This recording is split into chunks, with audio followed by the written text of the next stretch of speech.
Donc, je vous invite à faire un grand quart de cercle un petit peu autour de l'alambic. Je vais vous expliquer un peu tout ça.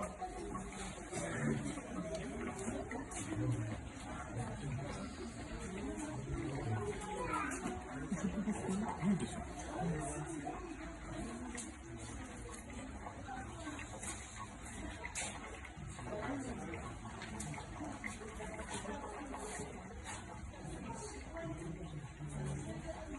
Alors, notre alambic est presque centenaire. Il est du début des années 30. Contrairement à tous les alambics à plantes que vous avez vu à l'intérieur, qui étaient tous à feu nu, c'est-à-dire des alambics qu'on déplace avec des poignées sur les côtés, celui-ci à feu interne, on ne le déplace pas, il est fixé à sa dalle. Donc, comme vous voyez, on a un gros foyer ici. Foyer qu'on nourrit notamment avec de la paille de lavande qu'on a distillée la veille, qui a eu le temps de sécher pendant la nuit. Également avec des chutes de bois non traitées qui proviennent d'une scierie. Ensuite, au-dessus de ce foyer, on a ici un grand réservoir d'eau d'une centaine de litres. On va renouveler un petit peu tout au long de la journée, grand réservoir en fonte. Et encore au-dessus, dans ce réservoir en cuivre qu'on appelle le vase, on a ici à l'intérieur, à la base, un grand panier en métal, le même panier que vous voyez avec les chaînes au sol ici. Panier sur lequel tous les matins doit déposer à peu près 25 bottes de lavande. Des bottes de lavande comme celle-ci. Derrière moi, c'est la récolte de l'été dernier, donc on distille tout au long de la saison. Merci. C'est bon, j'ai ma baguette. Donc pour une journée de 7-8 heures de chauffe à peu près, on va tasser 25 bottes et ça va faire pour la distillation de toute la journée. Donc le principe est très simple. Le foyer fait bouillir le réservoir d'eau. Ça dégage énormément de vapeur. Et cette vapeur passe à travers les bottes de lavande et se charge des molécules qui constituent l'huile essentielle. Donc ensuite, cette vapeur chargée d'huile essentielle, elle est recueillie par cette grande cornue en cuivre.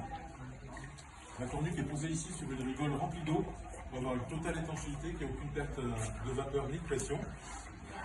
Et ensuite, la cornue amène la vapeur sur le système de refroidissement qui est ici. Ce système de refroidissement, il est alimenté par une source. C'est l'ancienne source d'eau potable du village d'à côté, Saint-Romez. C'est une source qui ne tarit jamais, qui a une température constante toute l'année. Elle est sur l'exploitation, un peu en contrebas des champs, relevée par une pompe. Et donc on a deux parties à ce système de refroidissement pour deux chocs thermiques. La partie haute, qui est la plus importante, c'est ce qu'on appelle la cellule de refroidissement. C'est un grand dôme en cuivre qui recueille la vapeur et qui est en permanence arrosé par ces petits filets d'eau froide qui viennent directement de la source. Donc c'est là que se fait le premier choc thermique. D'ailleurs, on voit qu'il se fait très bien, comme j'ai relancé le feu très fort.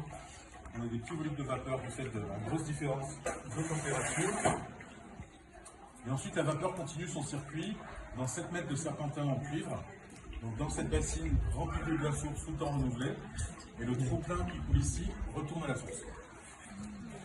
Donc ces deux chocs thermiques, ça nous donne par condensation du liquide en sortie.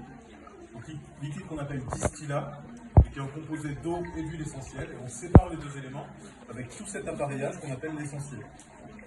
Donc il fonctionne tout simplement par décantation. L'huile essentielle est bien plus légère que l'eau, à peu près 800 grammes par litre. Donc ça flotte au-dessus de l'eau distillée. Donc c'est la grosse pellicule jaune qu'on voit ici, qui d'ici 2 minutes à peu près va arriver à niveau de ce tuyau pour couler côté huile essentielle. Et quand je rabaisse ce tuyau qui prend beaucoup plus bas, ça évacue la partie eau distillée sur le bouteille de l'eau. Alors au niveau des proportions de ce qui sort, c'est à peu près 1 pour 30. Donc on a 1 litre d'huile essentielle pour 30 litres d'eau distillée. Au niveau de la production d'huile essentielle, en une journée avec les 25 bottes, 7-8 heures de chauffe, on obtient en général un demi-litre jusqu'à 75 centilitres d'huile essentielle. Donc là, il y a déjà plus de 2 jours de production dans cette bouteille. Évidemment, c'est très très lent côté huile essentielle. C'est un travail de patience. Alors cette eau distillée, on la récupère, on la met en bouteille juste ici. On appelle ça de l'hydrolat, de l'eau florale. Ça a beaucoup d'usage, je vais vous décrire tout de suite. Vous allez pouvoir faire tourner les bocaux pour sentir l'odeur. Et ça, c'est l'huile essentielle, ça, c'est l'hydrolat. Ça n'a pas du tout la même odeur.